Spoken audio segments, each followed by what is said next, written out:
Hey, welcome to the Burda Festival podcast powered by afikra. I'm your host, Mikey Muhanna. On today's episode, we have Isobel Abulhoul, the CEO and trustee of the Emirates Literature Foundation.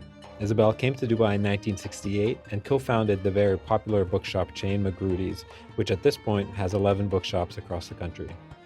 In 2008, Abulhoul founded the International Emirates Airline Festival of Literature, the Middle East's largest award-winning celebration of the written and spoken word.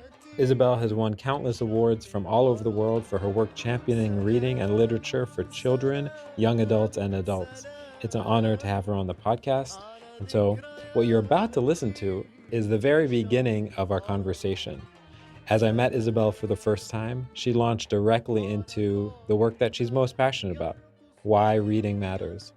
So here we go. We're going to jump right into the conversation. I hope you enjoy it. Possibilities are in our hands. And the biggest challenge is that we are not a reading society. So you talk about intellectual curiosity, and it doesn't matter how you gain your perspectives or how you search for perspectives or whatever you do. To become a lifelong learner, you need to be literate. That's true.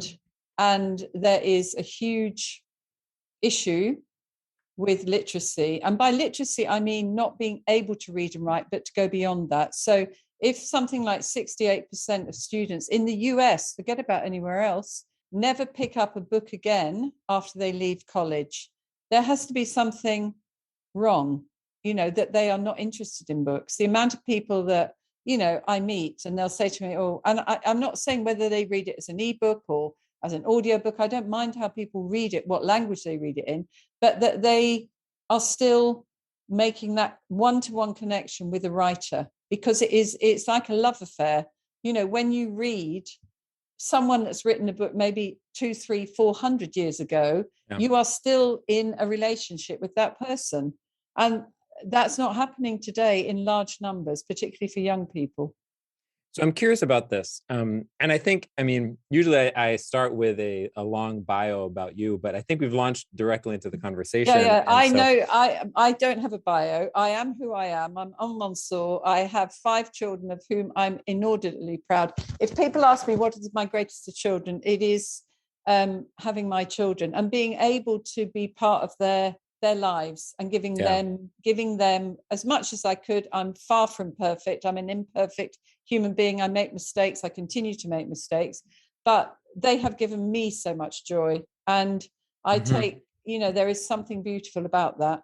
And I was allowed to be a mother. As a female, I was allowed to be a mother. I was allowed to give time to that. And I feel for younger generations, it's so difficult as a female to have that balance. If you're a bright, intelligent female, you want to have a career, and you should have a career. I'm not saying that, but you always feel guilty. Show me a female who doesn't feel guilty about how much time or how much little time she spends with her children. So that is those things worry me. They really worry me. Yeah. They worry me about the literacy, and I worry about women and carrying that amount of guilt with them.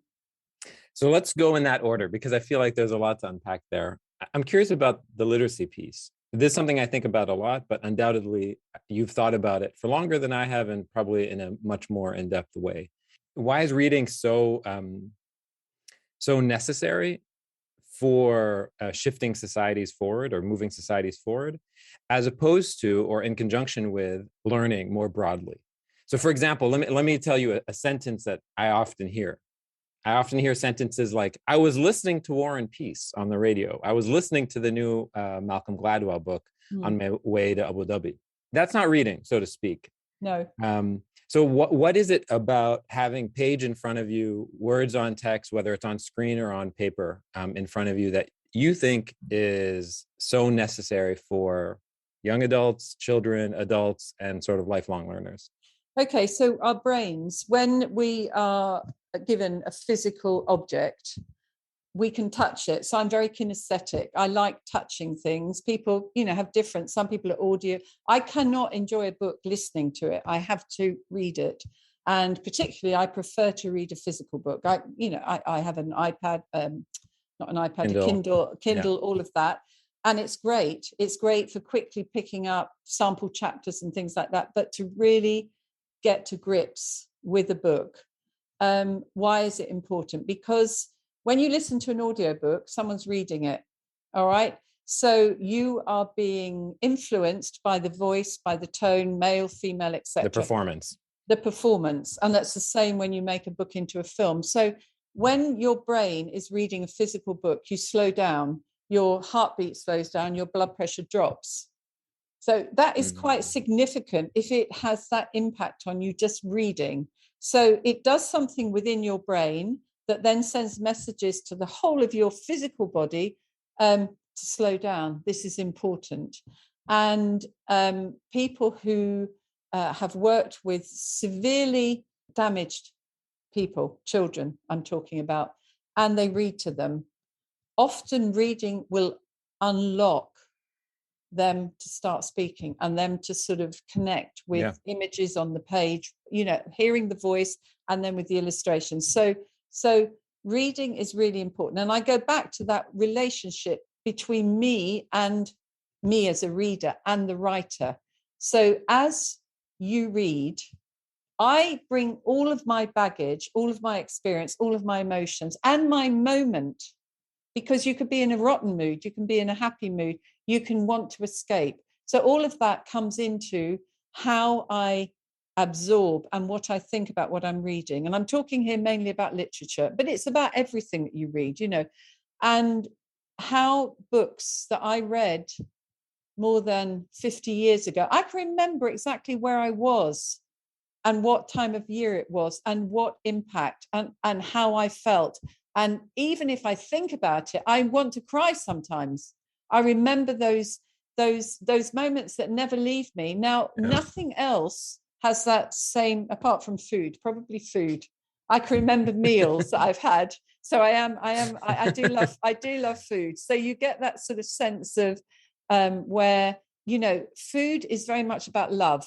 We're fed by our mothers, and then our first meals, and then those family meals where you all gather together, and your mother in particular will cook you special meals. And when I first came to Dubai all those years ago, there was no internet, there was no even telephone. Okay, so I used to write to my mother 3 times a week, and she used to write to me, and that was how we communicated. And that's how other people communicated across the world in those days. And when I was going back the first time, and then subsequent times, for a short trip to Cambridge, my mother would say, "What would you like me to cook?" And so I would then write to her and tell her what meal I wanted. Yeah. And she would then cook my favorite meals. And it's that kind of relationship with favorite books, that you have that kind of love affair, and you never get over it, really. And I'm always incredibly sad, for example, that there is no voice recording of George Orwell. He worked for the BBC, but they destroyed all their archives of him because they didn't think that they'd ever need it. And to think someone like George Orwell, who was one of the greatest political writers that we have ever seen, that there is no recording of his voice, is really sad, because I would love to hear his voice. It's like, I'm a great fan of Ernest Hemingway. Yeah. And when you hear his recording of his voice, there's something very special about it. So I have spent my whole life reading. My parents were avid readers, and they, both my father used to read to me every bedtime, and I would wait by the front door for him to come home from work, and he would come in, wash his hands, because we used to go to bed at 6:00. So he'd come home at 10 to 6. And then the first job that he had was to read bedtime stories to my brother and me. And my mother used to read to us in the day. So I was very fortunate. And I was very fortunate that cycle continued. So when I came to Dubai in 1960... Hold on, before you get to coming to Dubai, I have a question about your childhood.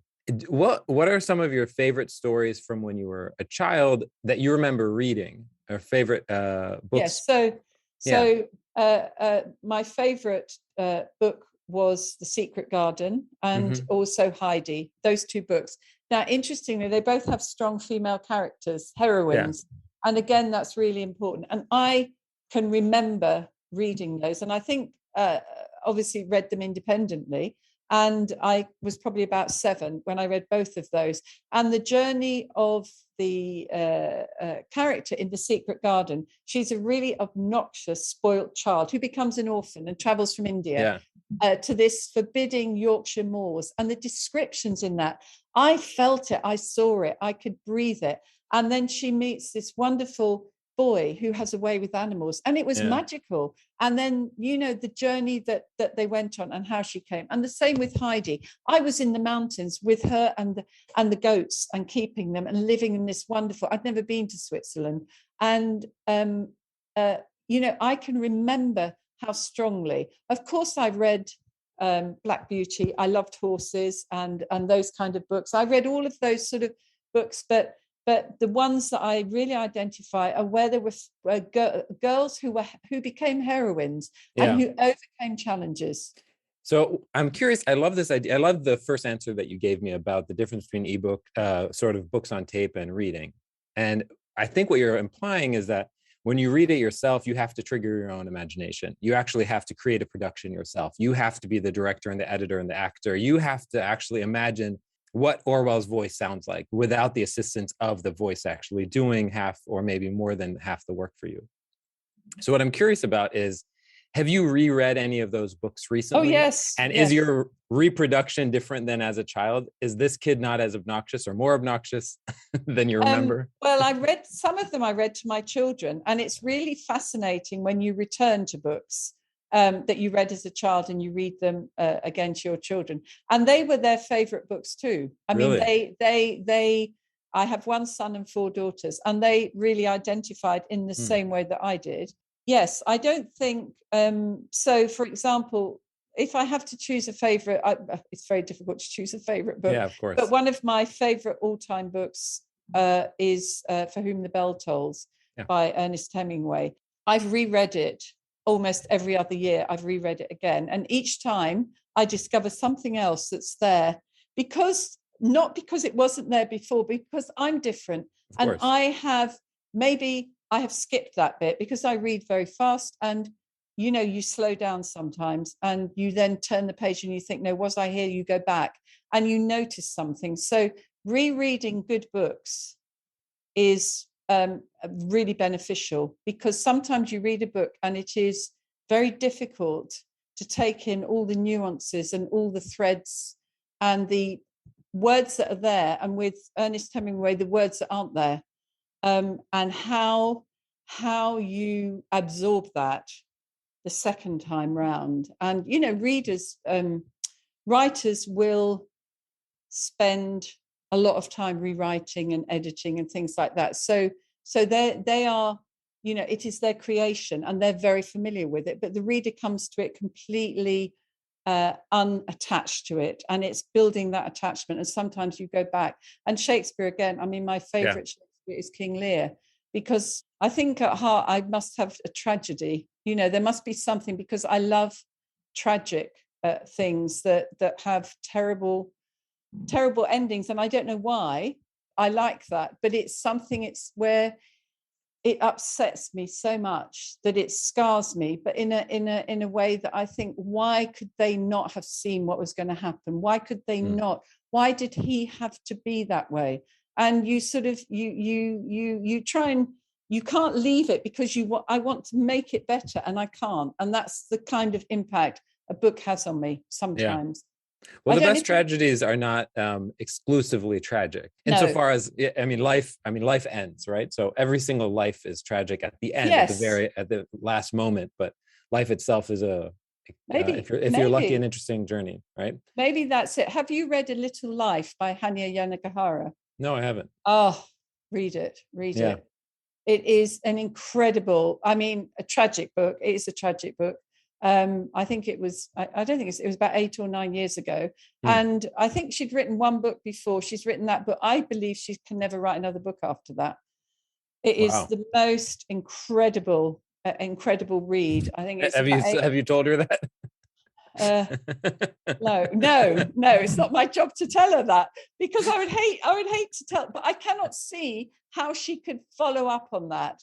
And she probably has written another book, I don't know, but it is just, I mean, it is, every time I think about that, and I read it twice, I had to read it, it's 800 or 900 pages, and I had to read it again straight away, because I couldn't believe what she'd written. It was so powerful. And the other one on that subject is, have you read I think it's We Are Completely Beside Ourselves by Karen Joy Fowler. That changed my view on something dramatically. And I can't tell you what it's about, and you mustn't read a review of it. You just have to read it. Okay. It looks like for our afikra book club series, I'm going to have to come to you for some recommendations. Yes. Yeah. You can tell I am passionate about books and about reading and about the influence it has. So I have 7 grandchildren, and that's great. I have huge piles of children's books all over the place. And I will stop what I'm doing. If they come to me and want a book, I read it. I can't deny that. Children's books in general are, I think, really underrated. It's like a sonnet. They're very hard to pull off. I was interviewing Hisham Matar, and we're going through all his books, and I stopped him. I said, I have to talk to you about your children's book. He says, no one ever asked me about this book. And I said, it's brilliant and it's beautiful. And oftentimes they are really tragic as well. Oftentimes there's melancholy there.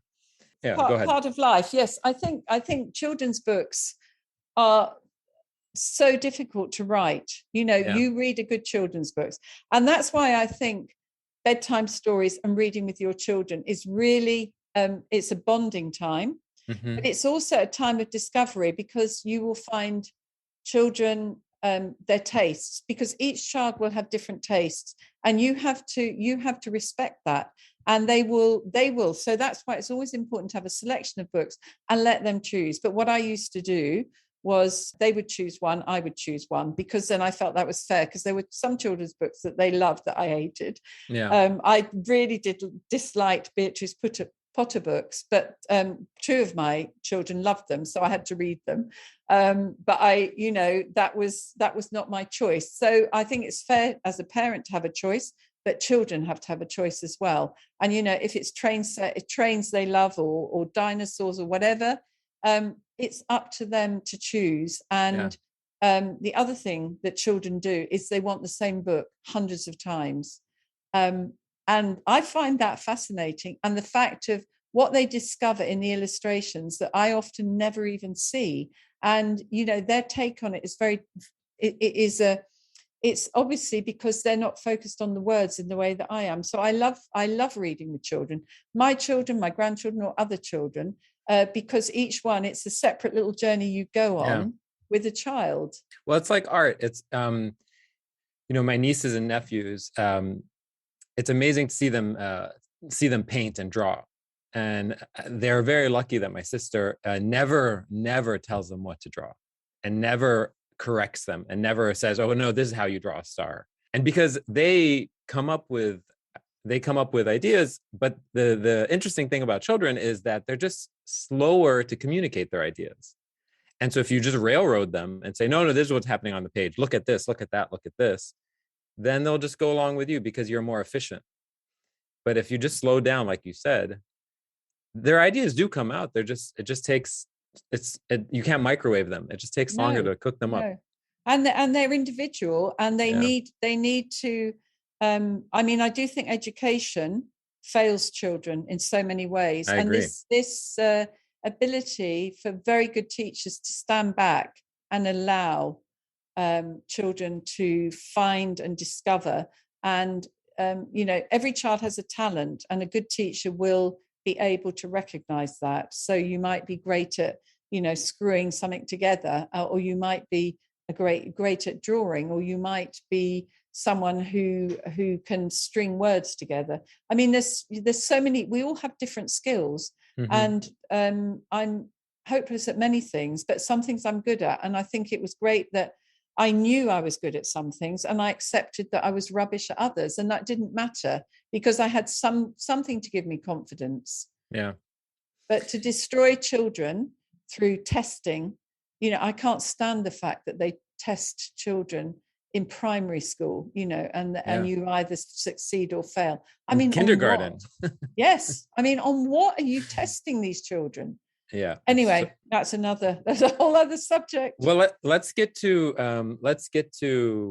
a subject that I cut you off in, which is 1968. You arrive in United Arab Emirates. How quickly? I didn't arrive in the United Arab Emirates. Oh, you arrived in Dubai, which was not. I arrived in the Trucial States. The Trucial States, exactly. So it was a British protectorate.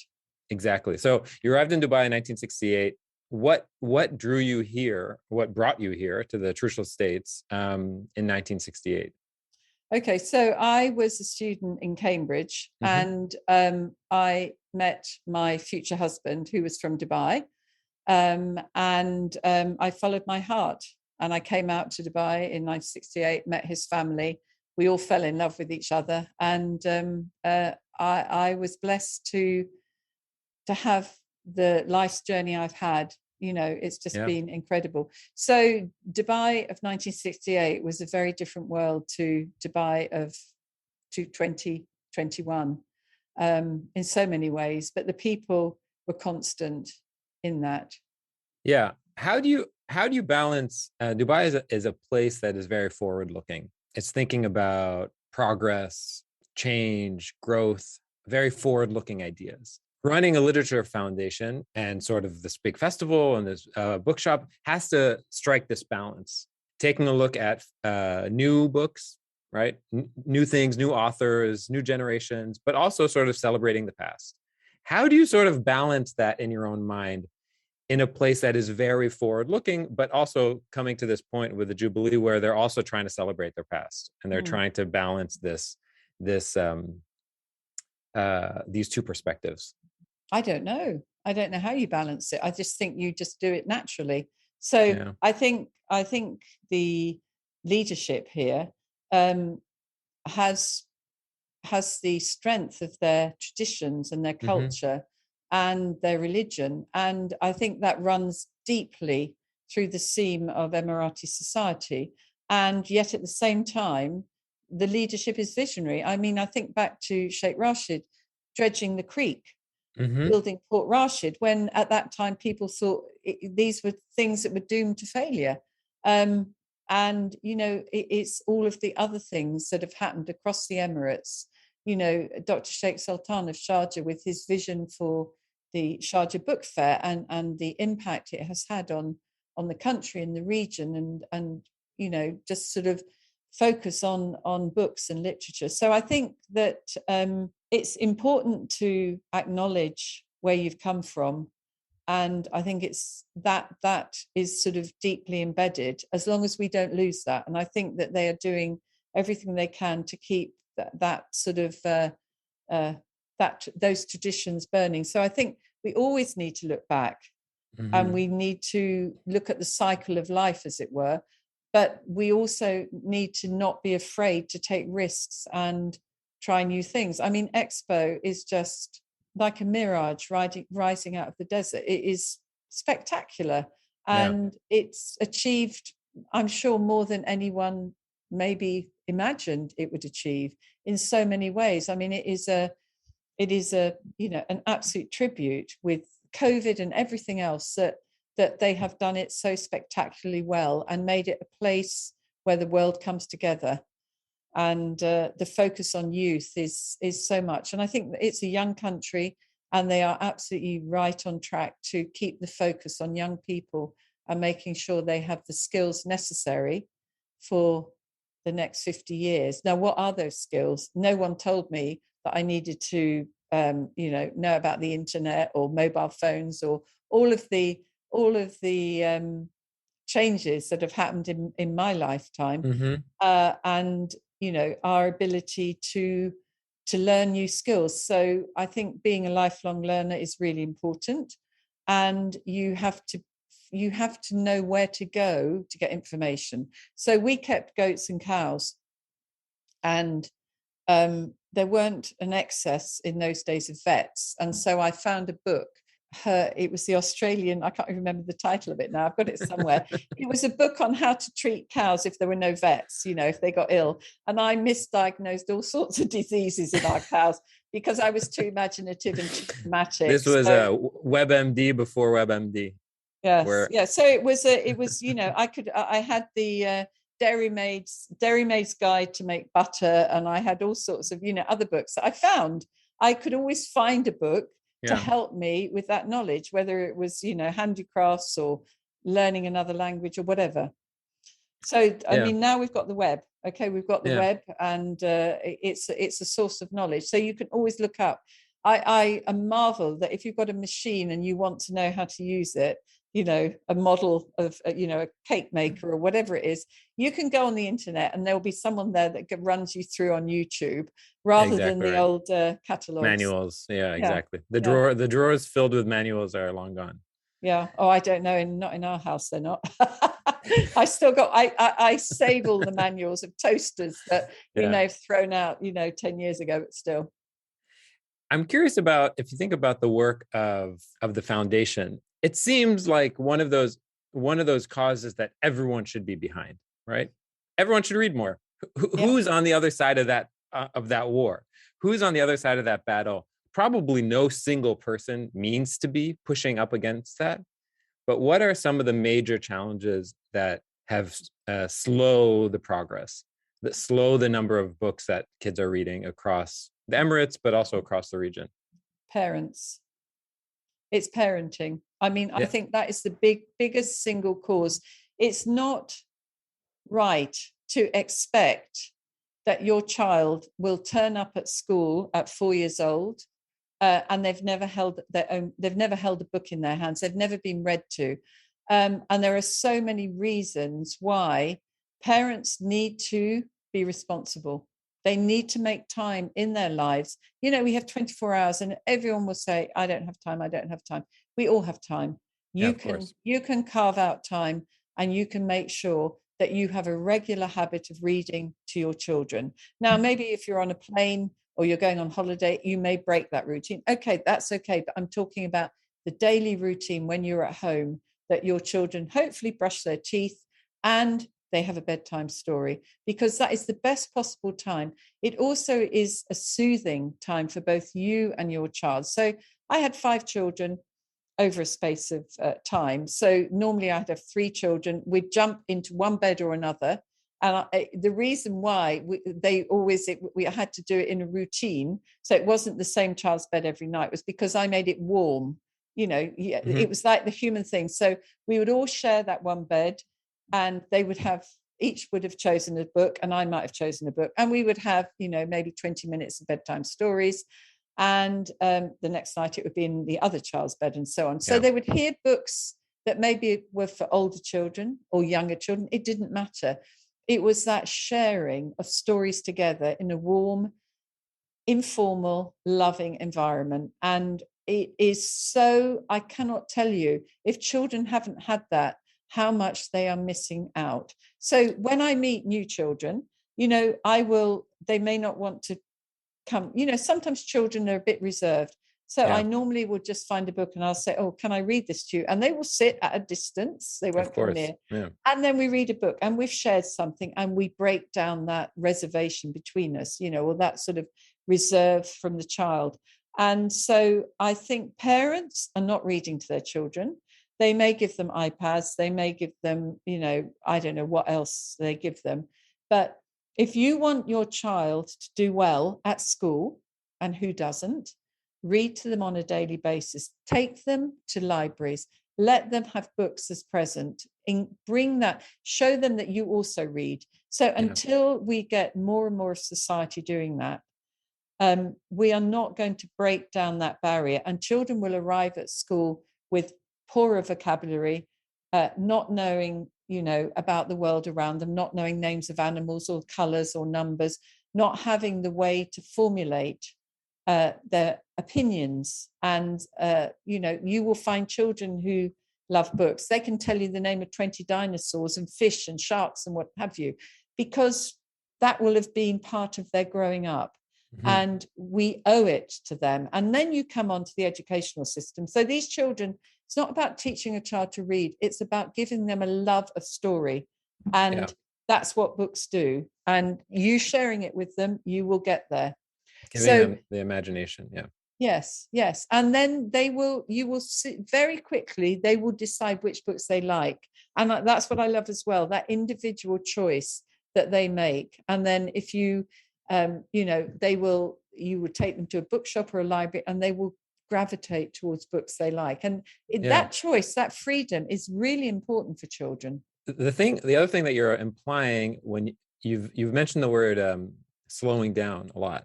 The other thing that implies is learning patience and learning commitment, and the idea of saying, okay, you can start this book tonight, but tomorrow you continue it. It's not a start finish right now necessarily. I mean, when you're a child, it's a start finish. When you're a really young kid, it's a start finish. But the idea of commitment and taking the time and patience to finish something over time, not binge watching, not watching just a small YouTube clip or a small thing on TikTok. But my question then, the sort of logical next question is, how do we address the parenting? And how do we actually teach this to not young children, but to young parents? Yes, so I'm sort of working on that with a global council. Great.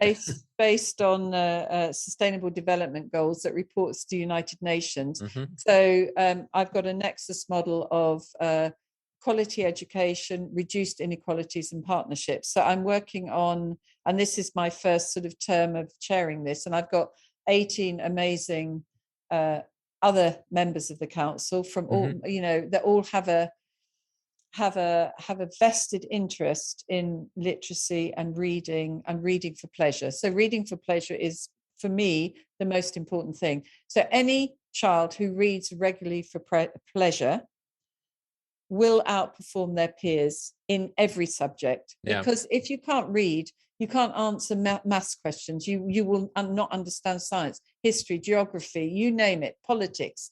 You will not be able to formulate in your mind the words you need to put your argument across to carry on in a debate. So we are depriving our children, and we need that message loud and clear. So I am planning, I don't know how far I'm going to get with this, but I'm planning a media campaign in March, which is the UAE month of reading, using leaders, using influencers, both on TV and also social media, to show how we can do this. Because I think parents, I connected with a professor at Liverpool University who's spent, I suppose, more than 40 years on research into society and literature and the impact it has on you in all sorts of ways. You know, the research is all there.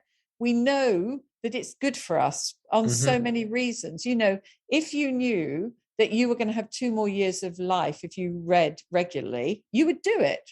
I mean, of course. Well, that is a fact. That is a fact, that those who read regularly, I mean, and because of the impact it has on blood pressure and your heart rate, it reduces it. So everyone who reads at bedtime, say, will get a better sleep, because they are, unless you are like me and you might read 3 hours because you're too much into the book. But I'm saying in general, then I don't sleep.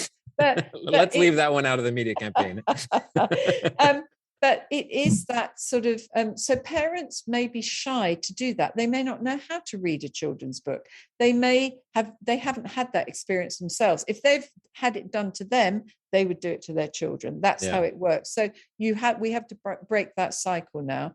And it's like a parent who smokes saying to their children, don't smoke because it's bad for you. So it's the same thing. You know, you can't expect your children to value books and literature and reading if you yourself never read, or if you don't consider that it's worth any time investing in it for yourself or your family. So it's like exercise or eating healthy and all that stuff. Exactly. So we will try our campaign. We're working with the Ministry of Education. We had a whole year last year delivering Reading for Pleasure as a project across 565 schools.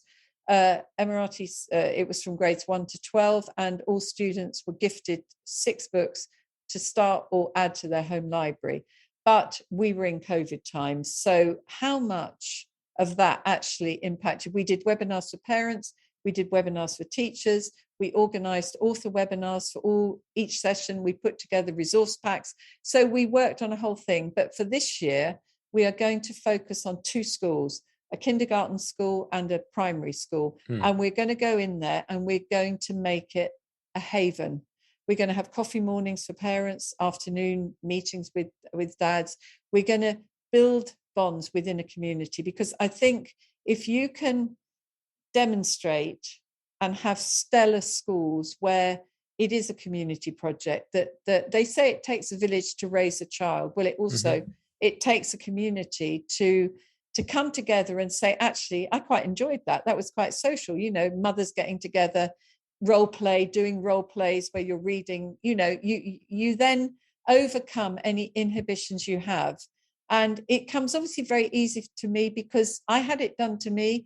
I've done it to my children. They do it to their children. And, you know how to do it. No one, you've absorbed it. You've absorbed it from the earliest days. But someone that hasn't will sort of, they'll pick up a book and they'll say, right, do you know what this word is? Or, and they come at, because that's what they remember from their childhood. Exactly. It was about learning. There was no joy in it. There was nothing that it was just, oh gosh, I've got to learn how to write, how to read, otherwise I'm going to fail my exam. So how can, without time, you cannot expect those parents to be able to do it. It's funny because I was on the phone with somebody yesterday. I was reading this poem that I loved. And there was a line in it saying, I remember stone mattresses and thin blankets. And that was maybe in the third sort of stanza of the poem. And I finished the whole poem and she responded saying, I didn't understand that stanza on line 3. And it sort of blocked the rest of the poem because of the literal, and it was just kind of, you can just move on and keep on listening and see how the poetry affects you and see what images it conjures and what emotions it conjures. And it should be an imaginative experience and an exploratory experience. But because I think the education system through which she graduated and sort of was processed through taught this idea of this is only a mechanism to understand an idea. And if you don't understand the literal idea, and there's a right answer and a wrong answer, then you failed the test. And it's so deeply ingrained that is so, oh my goodness. And that comes back to that part of our remit for the Reading for Pleasure is there's no testing, and it's fine to say you haven't enjoyed a book or you don't like it. Learn how to, but this is like, the teachers were saying, no. I said, no, it's fine for a student to say, I really didn't enjoy that book, but then tell you why they didn't enjoy it. Was the character not believable? This is how there is no right or wrong answer in literature. There is no right or wrong answer. You may disagree with the ending. You may disagree with why that character was in that story at all, and so on and so forth. But that is critical thinking. And critical thinking is what allows us to develop and to imagine and to create, because we're able to bring that experience to the table. And that is so wrong where children are taught there's only one right answer. Yeah. It's interesting because this idea that we're trying to get to the point where we want them to think critically, right? We want students to think critically. And I feel like some campaigns try to say, reading is amazing, no matter what. You're going to love reading. You're going to love reading. But I feel like it's a little more of a nuanced point than that, which is, I feel like the point should be to young parents, you may not love reading. You may not, but it is by definition very good for your child. You might not like broccoli, but if the doctor tells you that you need more broccoli, you got to eat broccoli. Yeah. And so I feel like the nuanced point isn't, oh, you're going to love this, and the joy of reading will be enough to sustain you. It's like sorry to go off on this tangent. My mom's a music teacher, And typically parents come over and they say, I want little Susie to play piano. It's like, okay, great. She's 7 years old. She starts playing piano. At 8 or 9, the parent comes in and says she hates practicing. She hates practicing. And my mom always says, I don't think she hates it. I think you hate it. Because of course she hates it right now. It's hard. It's hard, but she has to practice if she's going to get good. Yes. Which means you have to sit there and practice with her. You have to say, D major has 2 sharps. Do it again. And so I feel like that's almost the messaging to parents, which is say, this is hard. It's hard to read sometimes, but you got to do it. It's like going to the gym. It's like practicing your scales. You just have to do it. It's not always going to feel good every single time. No, you're so right that, as I said with my grandchildren, one was obsessed with trains and one was obsessed out of the 7 with dinosaurs. And the other one was obsessed with sea creatures. And, I was sick and tired of reading that, they would choose the books and it would be the same old book. And I had to read the description of, 16 different dinosaurs. And it was not top of my reading list. I love books that rhyme. I love children's books that rhyme. So I had a compromise that I would read that and then I would choose my book. And again, that made me happy because I got my bit. It was like having a chocolate each, he had his chocolate, I had my chocolate. But you have to respect that a lot of what we do, teaching children to swim, teaching them to ride a bike, teaching them to ride a horse, teaching a musical instrument, or, helping them learn musical instruments. It is, as parents, we are their leaders, we are their guiding lights, and we've got to go on that journey with them a lot of the time. You can't give that to someone else. Now, I'm not saying you can't have help at home where someone else can read to your children, but the bond between parents and books, I think, is vital. I think it's a shared experience that you go on that journey together. And it's like watching films, really good family films. I love watching it together with children. If you watch Charlotte's Web or any of those that are, they're sad because Charlotte, it's a cycle of life again. And I watched that recently with 2 of my grandchildren and we all had tears in our eyes, but it was a lesson. It was something. And he was reading this book at school and this was in Cambridge. Some of my, 2 of my children are in Cambridge and, he wasn't enjoying it, and I thought, what a shame not to enjoy Charlotte's Web because it's such a beautiful story. And it was because they were reading it out in the class, and I can't stop it. It's not for me. They were reading it out in class, and it was different children reading it, and they were losing the thread of the story. It's I think a book like that. And he's 7. I think sometimes it's better that the teacher reads it because then you get you read a bit today and then you read a bit tomorrow, and it's a nicer experience. Anyway, he loved watching the film. He loved watching the film, but he also noticed that there were some bits that he'd remembered in the book were not there. Again, that's a good thing. It's a good thing. It's almost like it would be an interesting exercise with students to say, okay, I want you to identify, 1 or 2 books that you really liked and 1 or 2 books you really didn't like. Almost identifying what you didn't like it's almost as instructive. Yes. It tells you as much about who you are as what you did like. I wanted to talk to you about 2 different subjects that we haven't touched up upon. One of them is, the reason why we're speaking is because the Burda Festival is featuring you as a speaker. You're going to be a part of the panel on December 20th, narrating the spaces between and through poetry. What has been the response to what observation have you made about the public's relationship with poetry in the Emirates over the course of the decades that you've spent in this space, both as an owner of a book chain, Magrudy's, as well as somebody in the sort of foundation and festival space? Poetry is an interesting thing. It has a long tradition in the Arab world. So I'm curious what the relationship really has been that you've observed. Okay, so I think poetry is an incredibly important.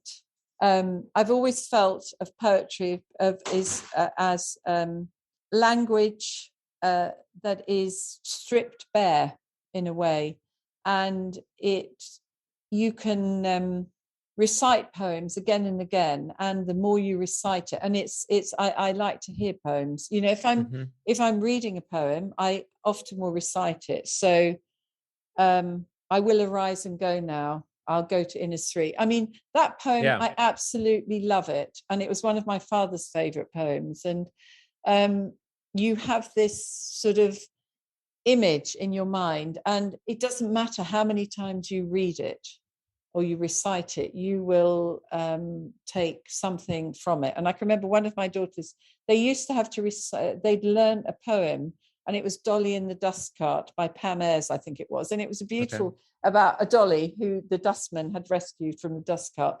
And again, it was a great experience for her to learn it and recite it, because there is, I think, a benefit to learning poems by heart sometimes. So in the Emirates, it was an oral tradition of poetry, so they knew it by heart, and they had the most amazing way of delivering it, of forming the words. And I think Arabic is a language that is so well pronounced. It's a very pronounced language. It's not slurred, and the sort of linguistically, the sort of use of all your muscles that make the sound, I think, are very developed. And we have one of the competitions we have is Poetry for All. So we have a poetry recital competition that we have the finals during the festival, and the children don't write the poems, they choose their favorite poems and they recite them. And the difference between the Arabic recitals and the English is something just phenomenal. The Arabic way of reading poetry is very different maybe to other languages, and it is generally, it's never a quiet it's never that quiet moment. I feel that there's always, it's always an act in the best. But is there a liminal space? Is there a space when poetry is used to deliver news, to deliver upset? I worked with Khalid Badour years ago on poetry from the past, and these poems were famous poems that were not written, but they'd been recorded, and where one person was upset with the sheikh at that time, and it was probably in the late 1800s, and he went off somewhere else, and then he wrote this beautiful poem about the moon, and was the sheikh looking at the same moon as him, and it was just beautiful. And the sheikh came on a camel with his entourage to bring this man back to the tribe. And, that was how poetry was used. So it was when you'd gone on a journey, and a journey would be, if you went from Abu Dhabi to Dubai, that was a journey, and so on and so forth. And so poetry had a different meaning. And I wonder if that goes back to the sort of the traveling, troubadours of the past that would take stories and take them from place to place, and they became myths in a way. So I think poetry is extremely important. We have a very special night every year at the festival, Desert Stanzas, where we take the authors, the poets, and the audience out to the desert, and we sit on cushions under a starry sky, and we hear poetry in different languages. In March? And in February, during the festivals in February. It was in March, but we moved it 3 years ago to February, and the weather is amazing. And it is, people who come to it, audience members who come to it, say, I never realized that I liked poetry, because they're not hearing it in that sense. Poetry is destroyed at school often, because it's taken to bits and analysed and things like that. A poem speaks to you in the way that a writer speaks to you. You take what you want from it, and that's no one else's business. And the same when you, so we had this, I don't know if you've heard of him, Carlos Andre, I think Carlos Gomez. He's a American poet, and he's Mm-hmm. been to the festival and he's coming back again. And he does this beautiful poem called Where Are You Really From? And it resonated with so many people in the audience, you know, that you do get asked, no, where are you from? No, where are you really from? Which is the most irritating of course, question. For immigrants and yes, exactly. So I think that poetry, we have managed to put it in a setting where people who have not had an experience of poetry as it should be comes back to life again. So amazing. I think it's incredible. I'm not sure that there is enough focus at the moment on poetry. I think, you know, there was a golden age here of poetry, and I think I'm not sure how much. I mean, we have some wonderful spoken word poets, but they are very much in the tradition of global spoken word poets, which is brilliant, and they should be celebrated, that they're taking poetry in their own direction. It should always be the fluid place. But I would love to see, I think what you said earlier about looking back, you know, I do really think there is value in your history of how poetry slowing down.